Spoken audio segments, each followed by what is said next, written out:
No, my name is Neil Monro, and I'm the grandson of Charles, who brought rugby into New Zealand. Charles, he was born in Nelson, and he went to Nelson College. His father sent him back overseas to UK to complete his education over there. After a couple of years, he came back to New Zealand and he brought the rules of rugby to New Zealand. Well, they were playing some sort of a game, but not the rules of rugby as he knew them. He introduced the game, and so thanks to Charles, he did bring rugby to New Zealand. But I don't think he realised at the time what a big impact it was going to have on New Zealand and New Zealanders.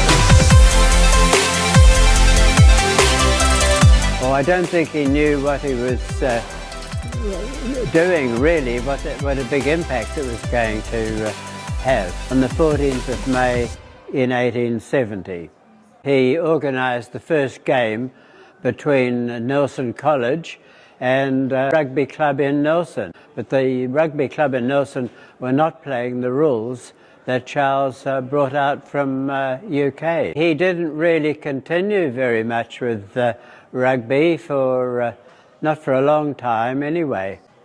He certainly played in the first game, and there was an interprovincial game between Nelson and Wellington, and he organised that and played in that.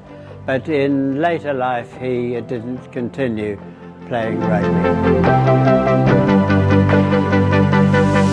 In 1888, there was a team went back to UK.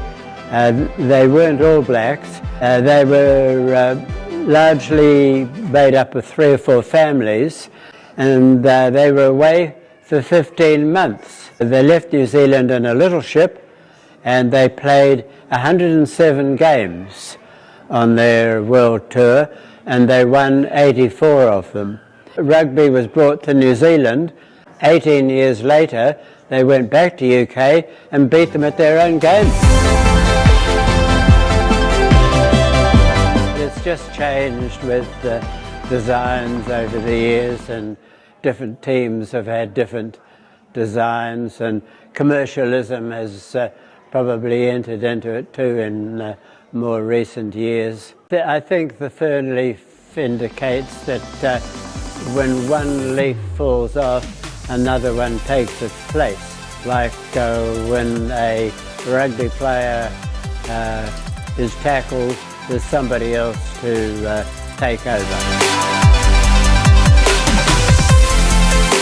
It's put New Zealand on the world stage. It ceases to amaze me how the All Blacks, of all teams, can fill the stadiums. The huge stadium in Wales and England, the All Blacks fill the stadium. The community at large are interested intensely in rugby. A lot of people made a lot of friends through rugby. The camaraderie and the social aspect of the game has meant a lot, really.